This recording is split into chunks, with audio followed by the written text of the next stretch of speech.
Hey, Johnny Buku here again with a no reason review of Star Wars Episode 8, The Last Jedi. Okay, I want to give you my honest opinion on it.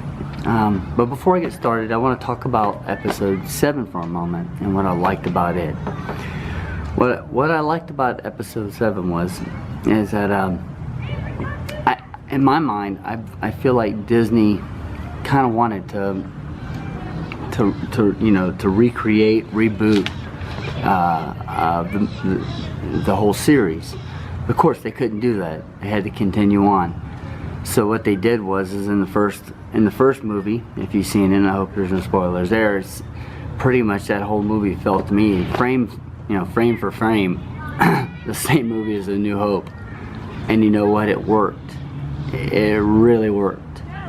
And a lot of people loved it. I loved it. There's a lot of people who whined and cried about it. You can go on YouTube and you can watch all of it. You can watch the whining and everything, or the people who loved it like me. But it was smart. It was a smart thing to do. They were able to, in their own way, reboot it, recreate it, but also continue it on at the same time, and it worked.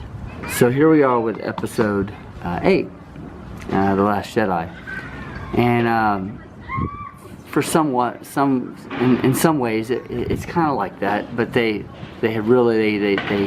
split off in many ways in this movie, which is a good thing, because in the first movie I kind of could call every shot that was about to happen, and in this movie, not the case. Alright, so the first thing I wanted to talk about is Disney has done a good job, and amazingly they've done a good job of not making overly annoying characters like your typical your Jar Jar Binks, and some people probably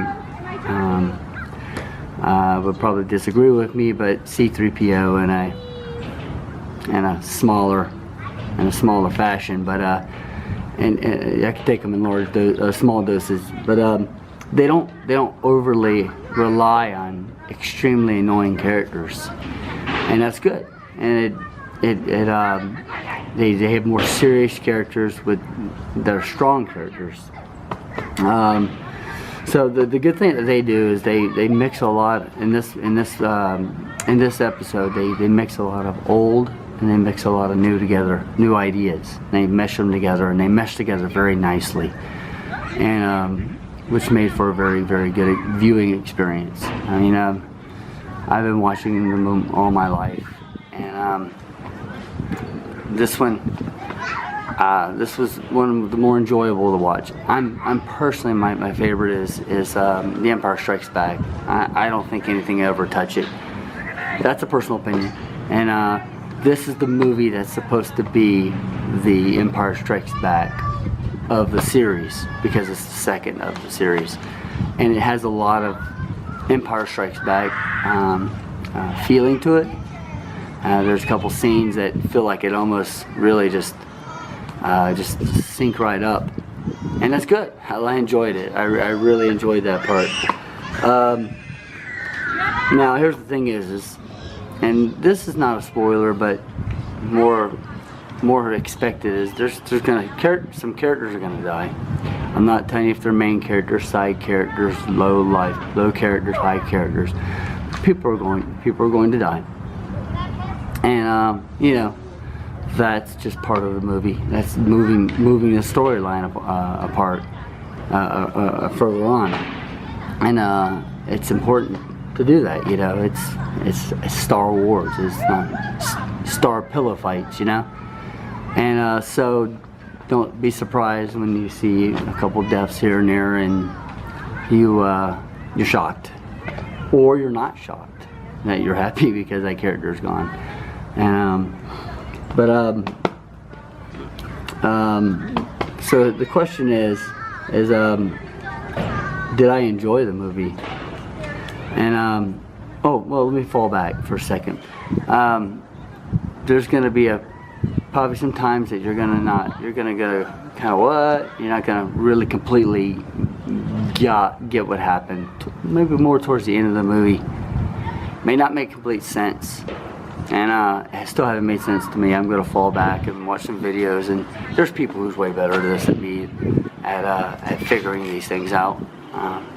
You know, I'm not a dumb guy, but there's people who's better at it than I am. So I'm gonna do a little bit of research myself and find out what happened. Maybe some of the old books explain why. I don't know, but did I like it? That's the question. I did. I really enjoyed it. I don't know where it falls completely in my lineup of which ones are my favorite. I know Empire Strikes Back's my favorite. The episode 7 probably is my second favorite, but it falls up there in top 5 somewhere. Okay, so that being said, and that's the review. Okay, so this is the part where I tell you what I would do if I were in these movies, okay? Alright, so I'm a Jedi. Alright, now here I am, I'm Luke Skywalker, I'm whoever,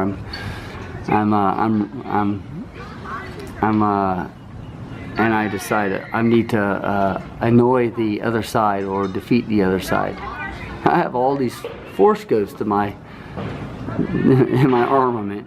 Call up Yoda, call up old Ben, call up new Ben, call up Anakin, call up call up all these Force ghosts and just have them just annoy the crap out of them. You know, you got Kylo Ren in bed, and next thing you know, you look over and here's Yoda is here going, you know, saying everything backwards in his ear, just annoying him all night long, not let him getting any sleep, bouncing around, you know.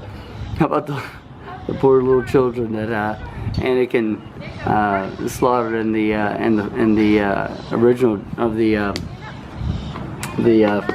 episode 1, 2, 3 or episode 3, and just have him jump on his bed and wreak havoc all over their ships. I mean, why not use them? They seem like they only pop up when they need to give a little advice or something like that. The heck with that. Use them things to advantage. Haunt them with them. Haunt them to the point you run them to the other side of the galaxy. That's what I would do. But I don't know. What would you do if you were in the living in a galaxy far, far away and you needed to defeat this new enemy? How would you go about doing it? Leave it in the comments below. This was Johnny Buku with another review for no reason. And have a great day, and catch you on the flip side.